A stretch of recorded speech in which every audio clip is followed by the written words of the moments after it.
Welcome everyone to the Local Superintendent's Advisory Council meeting. As mandated by KRS 156007, the charge of the council is to advise the Chief State School Officer and the Kentucky Board of Education concerning the development of administrative regulations and education policy.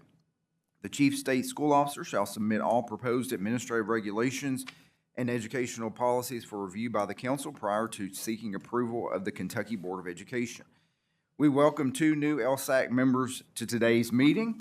The Legislative Research Commission has appointed Dennis Messer, Superintendent of Barberville Independent Schools, and Charla Six, Superintendent of Anchorage Independent Schools, to the council. Welcome.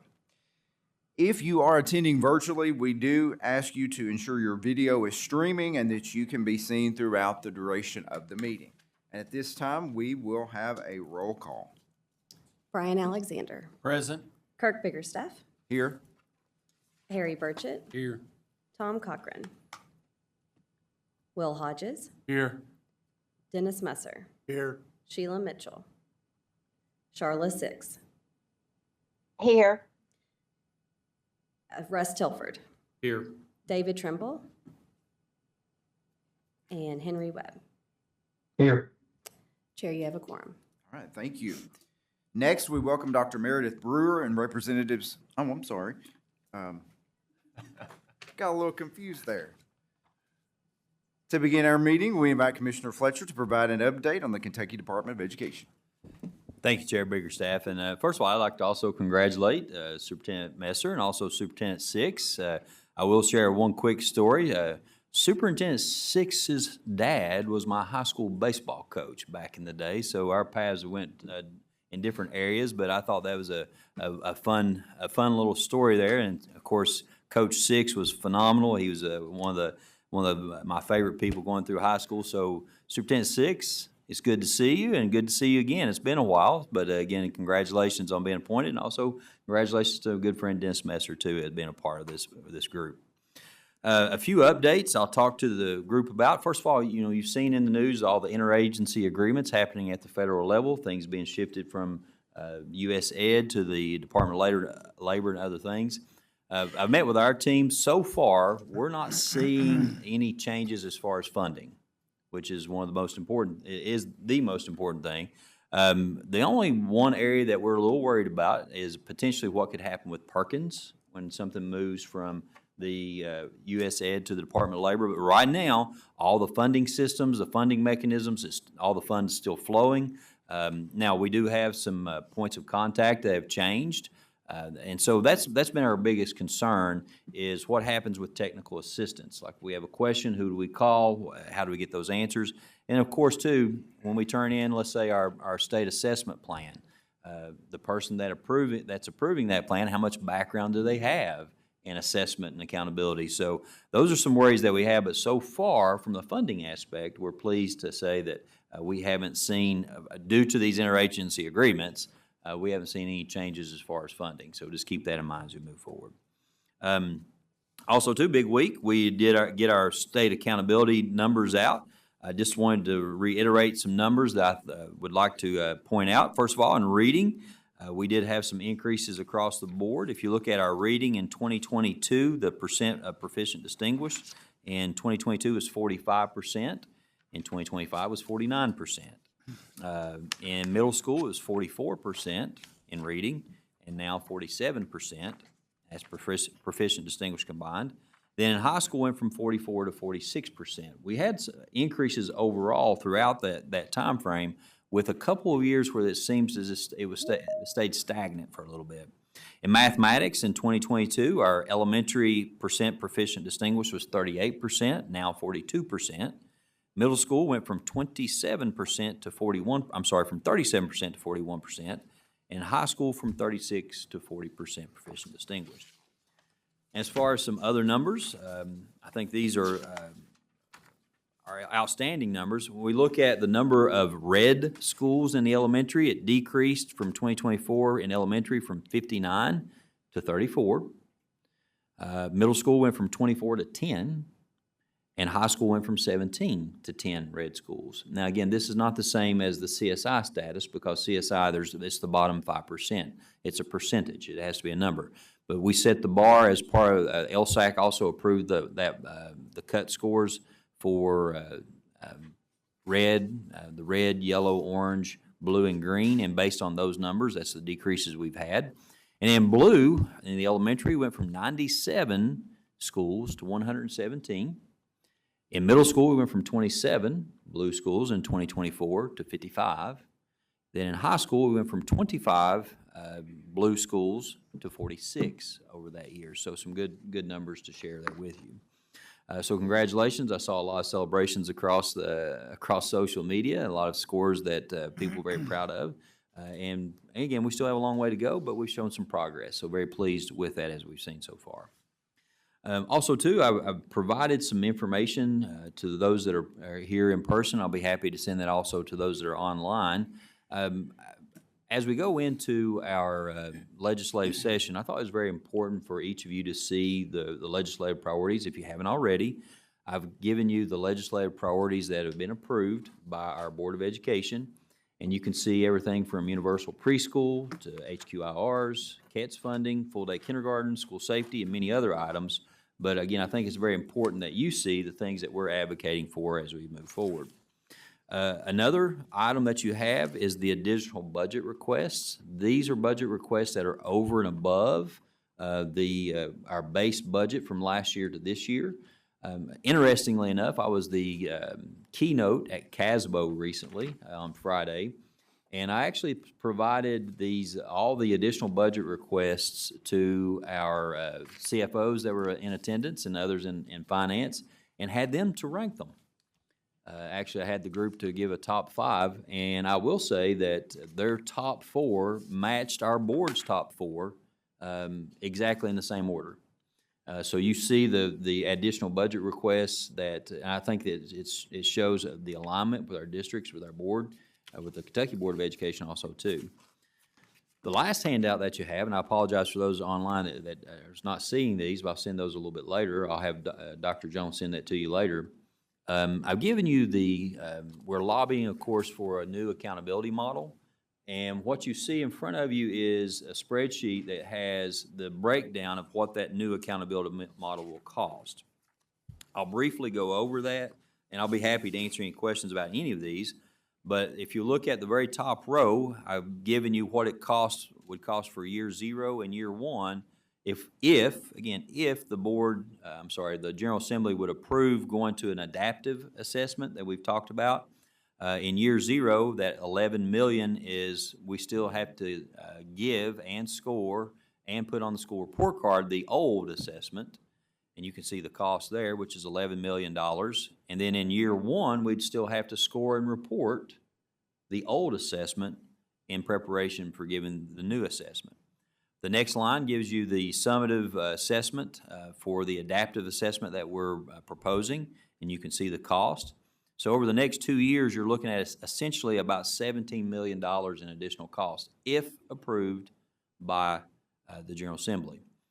The next box has all what we're asking for to help districts with local accountability, regional innovation specialists, also the external evaluator, and other items for a total of $3.56 million per year. And then the optional assessments. You know, we could go in and the General Assembly approves all parts of the accountability, and they could say, okay, even the opt-in portions, what you're seeing there would be an interim, math interim assessment, much like what would your MAP STAR iReady that you're doing now. That would be as if every single district opted in to our interim assessment that would be aligned with the summative. And you can see the cost as we move forward. One thing I will talk just a little bit about is something that doesn't get mentioned, doesn't get a lot of questions, is, you know, the new accountability model still proposes science assessments, but it's at the 5th grade, 8th grade, and I think the 10th grade level. But what we're proposing on the science is to have off-grade science assessments, which are not a part of the accountability model, could be used as formative assessments for districts. So there'd be a 3rd grade science test, if you want to give one, that's aligned with what would be the summative in the 5th, and also a 4th grade test, so that you could have some data to work with kids throughout their 3rd, 4th, and into that 5th grade year. So there is a off-grade science that's a part of that. The back page has essentially the regardless of what we do in accountability, if we stay with the same model, that smaller spreadsheet on the back is what we have to pay. For example, we still have to have alternate assessment. Regardless of which system that we have, we still have to have college admissions exams, which is our SAT now. The access and alternate assessment is also on there. Kindergarten screeners, and you can see the other information. So that's the cost of what the additional parts of the assessment accountability that we have to pay for regardless of what system we go into. So, again, I think it's important for you to see some of the information as far as our legislative priorities from here at KDE, also our additional budget requests over and above, and then also, too, you can see what we're proposing, and again, what we're projecting as the cost of the new accountability model if all parts are added in from the General Assembly. So I'll stop there. Be happy to answer any questions that anybody may have. Does anybody have any questions? All right, thank you, Commissioner Fletcher. Now we welcome Dr. Greta Hilton and representatives from the Office of Special Education and Early Learning to discuss proposed amendments to 2 different regulations. Chair Biggerstaff, if I may, before we begin, I would just like to ask our virtual members to please turn on their cameras for the duration of the meeting. And I'd also like to announce the arrival of members David Trimble and Tom Cochran joining virtually. Thank you, Chair Thank you. Biggerstaff. Yes, if you are attending virtually, please turn your camera on. Thank you. Good morning. Good morning. So we have a couple of regulations with proposed amendments before you. The first one is 707 KAR 1002, which includes the definitions for special education, and specifically, we're going to talk about caseload and class size. And then the second one ties directly into this one, and it is 707 KAR 1350, which establishes the requirements for making placement decisions for students with disabilities. And again, that's going to be about caseload and class sizes and the waivers that your districts have submitted in the past. And so I'm going to turn it over to Carolyn Morrison, the Director of the Division of IDA Monitoring and Results, to walk us through those proposed amendments. Good morning, superintendents. I'm just going to walk through line by line, share information about the recommended changes here.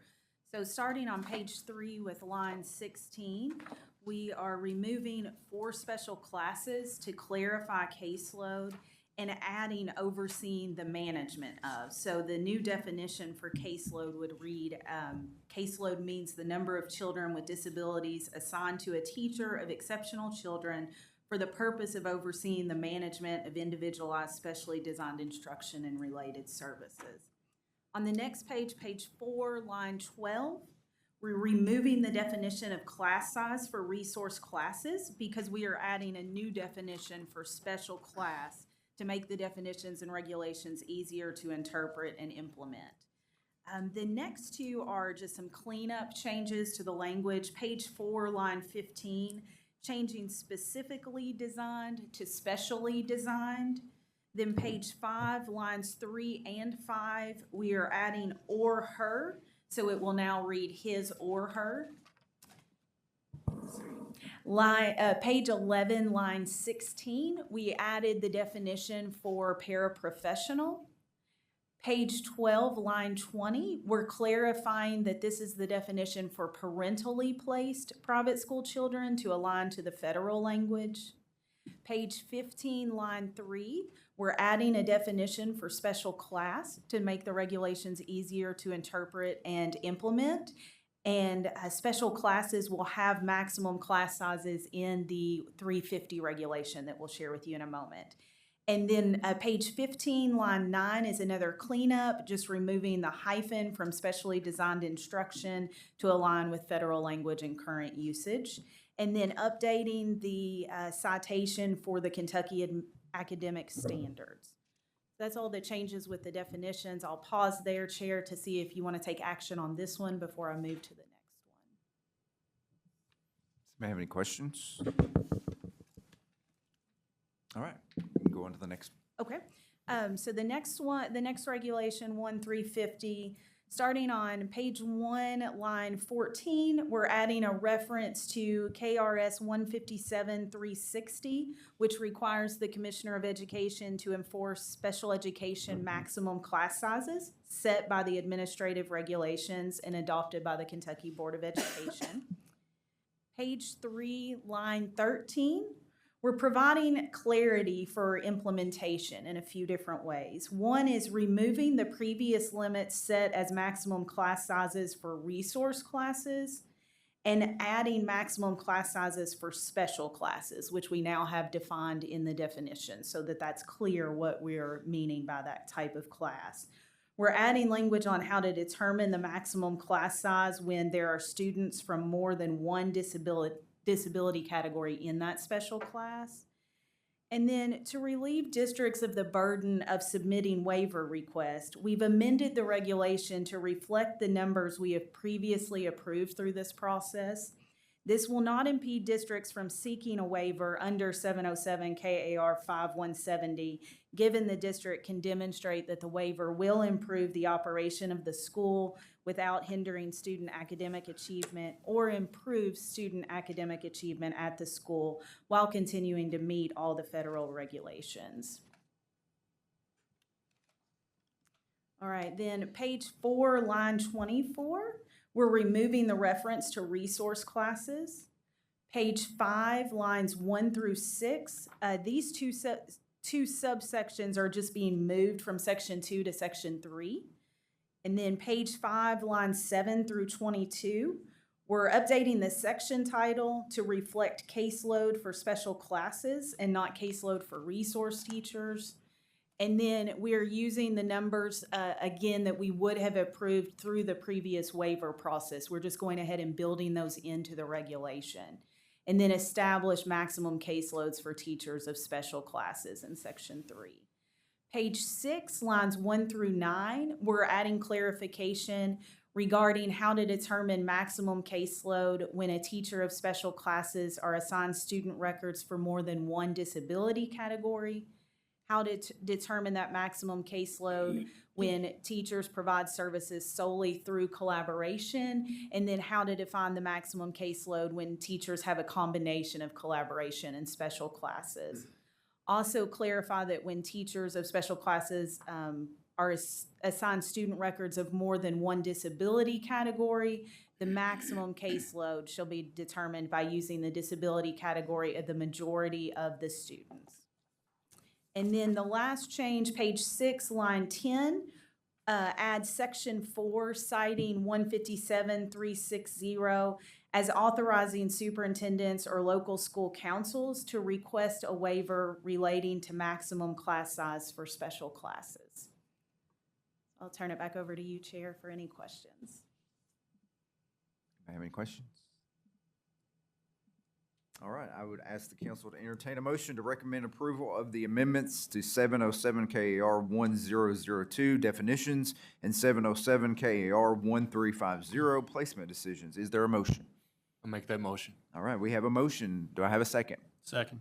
And we have a second. At this time, we will have a roll call vote. Brian Alexander, Yes. Kirk Biggerstaff, Yes. Harry Burchett, Yes. Tom Cochran, Yes. Will Hodges, Yes. Dennis Musser, Yes. Charla Six, Russ Tilford, Yes.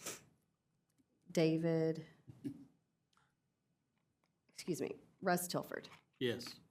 David Trimble, Yes. Henry Webb. Yes. Motion carries. Thank you all. Thank you. Now we have Dr. Meredith Brewer and representatives from KD Office of Educator Licensure and Effectiveness to present proposed amendments to 704 KAR 3370 Kentucky Framework for Personnel Evaluation. Good Welcome. morning. So we have before you today quite possibly the smallest amendment that has been brought to LSAC. So we are aligning to statutory change that occurred through House Bill 48 in this last session, moving the required evaluation period from 3 years to 5 years. And so that is just a technical amendment so that the statute and the regulation are in alignment. All right. Anybody have any questions? All right, I would ask the council to entertain a motion to recommend approval of the amendment to 704 KAR 3370, Kentucky Framework for Personnel Evaluation. Is there a motion? So moved. We have a motion. Is there a second? Second. And we have a second. At this time, we will have a roll call vote. Brian Alexander. Yes. Kirk Biggerstaff. Yes. Harry Burchett. Yes. Tom Cochran. Yes. Will Hodges. Yes. Dennis Messer. Yes. Sheila Mitchell. Russ Tilford. Yes. David Trimble. Yes. Henry Webb. Yes. Motion carries. All right, thank you all. That was short. Now we have Associate Commissioner Matt Ross and representatives from the KDE Office of Finance and Operations will present the final item for review and action, a proposed amendment to 702 KAR 3130, Internal Accounting. Sounds exciting. Can you hear? Good morning. My name is Matt Ross. I'm the Associate Commissioner in the Office of Finance and Operations. Steve, you want to introduce yourself? I'm Steve Lyles, Assistant Director in Division of District Support. And Lindsay Swartz, Policy Advisor.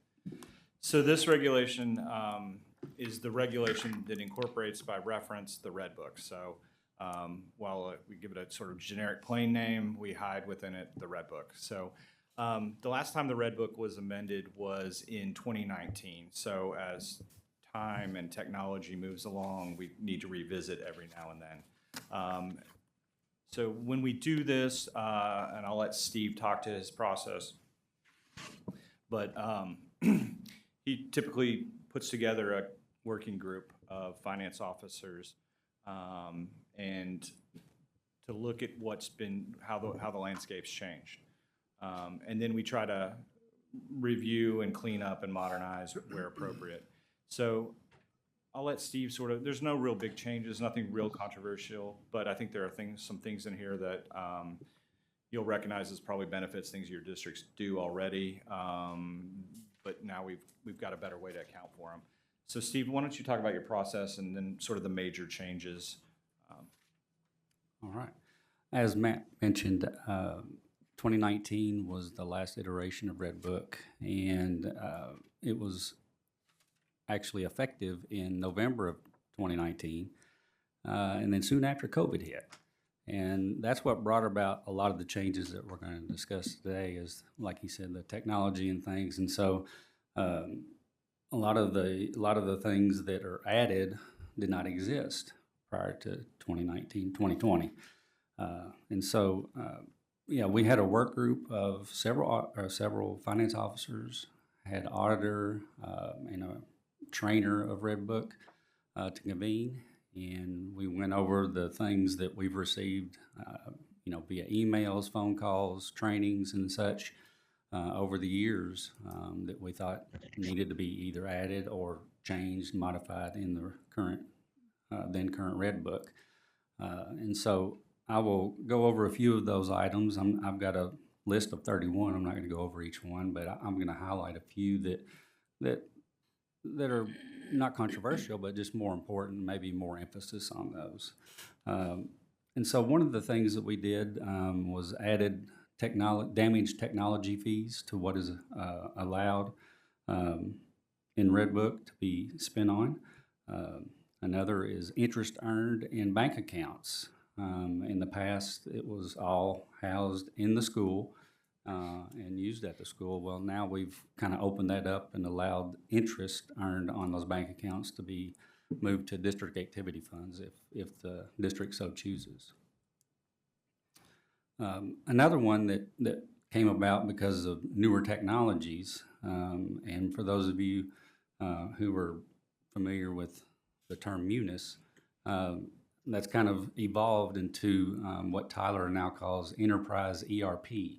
And ERP is Enterprise Resource Planning. So it's just a fancy name for what we've always called Munis. And so that's the new name for it. But that being said, a lot of schools, most schools prior to 2019 did their financials via EPES. And so it's just a software that allows school bookkeeping and financials to be maintained. But since then, many schools, many districts have shifted to doing those in, a lot of old timers still call it munis, doing it in munis at the district level. And so what you're able to do is have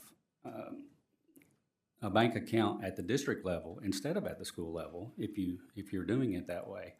And so the checks get cut, the signatures get made at the district level and not at the school level. So we just made some language changes there to allow that, because it was just important to make that distinction. Another thing that many schools, and this amount has been around for many years, when there's money received, say by the school treasurer, any amounts over $100 received had to be deposited that day.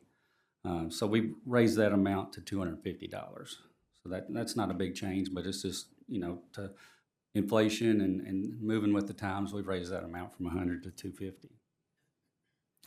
Another big thing that changed, and I mentioned to a couple superintendents earlier, is when COVID hit, or prior to COVID hitting, all tickets, probably 99% of ticket sales were paper tickets. You had different color tickets. There was really an elaborate process to record those, the ticket takers, the collectors, and all of that. And there had to be two people who collected money at gate, whether it's athletics or a drama or a pageant or whatever the case might be. You had to have two people to provide some accountability for collecting money. Well, if now if you use like GoFan and those kind of things, you can have one person collect ticket, because they're basically just scanning somebody's phone or something like that. And so if you're doing paper tickets, it's still two people need to be involved. But if it's an electronic version of ticketing, then one person can take up those monies. Because I've got kids in archery and drama and cross country and all kinds of things, and I never call anybody out, but there's a lot of cases, even with paper tickets, still it's just one person, and it should be two for that case. Another item we added in allowable expenditures is library books. In the past, it was considered an operating expense, but we decided as a group that that could be allowable from student activity funds. Another one that's now disallowable was talking about state tournament tickets. They're not allowed for coaches and administrators unless the school team is participating. The prior version just said, coaches and administrators could attend, but this time we added the stipulation, as long as your team is in the tournament, whatever the tournament might be. Another advent that came about due to technology is arbiter pay. And I don't know if some of you may be familiar or not familiar with that, but it's a third party who will pay referees and officials and those kind of folks. And it's really very helpful to the district, because it takes creating 1099s for all those people out of the district responsibility, and arbiter pay does all that work for you. There's a small fee, I'm sure they charge, but it's worth the trouble and the hassle of not having IRS audits being a possibility due to mishandling 1099s. Another item that we added is one about Venmo, PayPal, and there's a thing called Cash App. And district employees are not to use those through their personal account, because we've heard cases and instances of that happening, and so we specifically put it in the Red Book that's not allowed. Another big item that I get phone calls on several times a year, an external booster may buy a piece of equipment. And the one example I usually use is like a band might buy a big trailer, a semi-trailer to haul their stuff around. So the booster purchases it, but the prior Red Book says any purchases by the booster club go straight to the district, or it becomes district property. And that's still the case, but we added that, I've had calls of, well, what if it breaks down? Who does the maintenance? Districts sometimes will go ahead and pay that cost to maintain that equipment. But we've said now that if the district accepts it, the district is responsible for maintaining it. So if the district wants to leave it in the possession of the booster club, then they maintain it. And so we've made that distinction now, which was not really spelled out in the previous version. One other thing we added was external booster clubs must provide monthly bank statements to the principals of schools if requested. So that just provides another layer of internal control for what boosters are spending their monies on and raising their monies for. It'll give the principal and treasurer and even the finance officer at the district level an opportunity to go through bank statements and see how the money is being spent. Because a lot of cases, a lot of times in the past, it's been very hidden, very secretive. And so we're opening that up so the districts at least have a vision and a view of what those monies are spent on. And then the last thing, just 3 of the forms, I think there's 19 forms as part of the Red Book, and only 3 of them were changed. And actually, the first one is easy. It's we had a paper ticket sale, or it was just called ticket sales, but we've changed that to say paper tickets. And then we've created a brand new form for the electronic tickets, like for GoFan and things like that. And that's basically the highlights, I guess, of the changes. So nothing earth-shattering. Last time around, we made a lot of wholesale changes, but this is just more just refining it, as Matt said, with the times. And so I'll be glad to answer any questions, but are you going to go over the regulation? Okay. So I think, we're happy to take questions.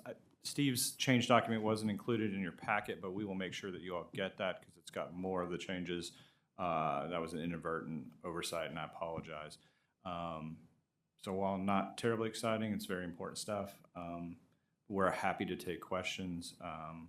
Like Steve said, when he had his work group, we made sure that the finance officer representatives were from various size districts so that we had a good representation. But yeah, we're happy to take any questions you might have. And then obviously, if you review and have additional questions, or your finance officer has questions, just please have them reach out. Does anyone have any questions, comments, concerns? So I have a question about, there's a piece in there about school trips with students, and normally we would, issue cash to the sponsor, and the sponsor would take care of that. Mm-hmm. I think there's a piece in there about using a pre-loaded debit card, some type of electronic card. Right. I don't know what you're calling it. But, That's actually in this list. can you explain that Yeah. process a little bit? And is that a shall or is that a may do that? They're permitted, so it's a may. Okay. Yeah. So say there's a coach taking his team on a trip, and say it's going to be overnight. They're allowed to get a prepaid debit card from school treasurer and sign out for it. It'll have a certain amount put on there, so many meals, that's determined by the district, but how much per meal will be loaded on there. And then they can use that to buy meals and pay for hotel and those kind of things with that card. And then after the trip, they turn the card back in, and along with the receipts.